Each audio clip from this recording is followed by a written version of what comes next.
ঈদের আনন্দ ভাগাভাগি করতে সিলেটের সীমান্ত জনপদ জাফলং পর্যটন কেন্দ্রগুলোতে বাড়ছে দর্শনার্থীদের ভিড়। নগর জীবনের ব্যস্ততা দূরে সরিয়ে প্রকৃতিকে কাছ থেকে উপভোগ করতে জাফলং আসছেন বলে জানান দর্শনার্থীরা। পর্যটকদের সার্বিক নিরাপত্তা ও সকল প্রকার সহযোগিতায় তৎপর রয়েছেন বলে জানান জাফলং ট্যুরিস্ট পুলিশের ইনচার্জ রতন শেখ। পাশাপাশি উপজেলা প্রশাসনের পক্ষ থেকেও পর্যটক ও দর্শনার্থীদের সুবিধায় নেওয়া হয়েছে সকল প্রস্তুতি ও ব্যবস্থা। 2-2.5 লাখ মানুষের সমাগম এই জাফলংয়ে হয়েছে। দায়িত্বশীল যারা আছেন, মানুষ জাফলং আসতেছে, আমরা সার্ভিস দিতে পারতেছি না।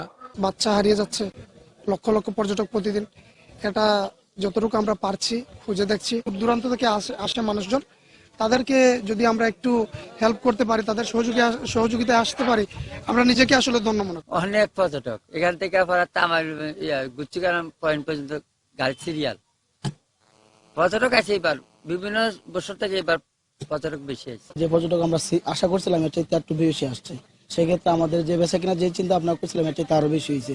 যথেষ্ট মানুষের খাবারের ব্যবস্থা করেছি, সবগুলো আইটেম আমাদের আছে আলহামদুলিল্লাহ। প্রথম দিন, দ্বিতীয় দিন এবং আজকে আমাদের যে টার্গেট ছিল সেই টার্গেট থেকে অনেক ভালো সেল হয়েছে। আমাদের জেলা প্রশাসক শেখ রাসেল হোসেন স্যারের নির্দেশে আমাদের এই যে কার্যক্রম এটি কিন্তু সারা বছর ব্যাপী চলছে এবং এটি অব্যাহত থাকে।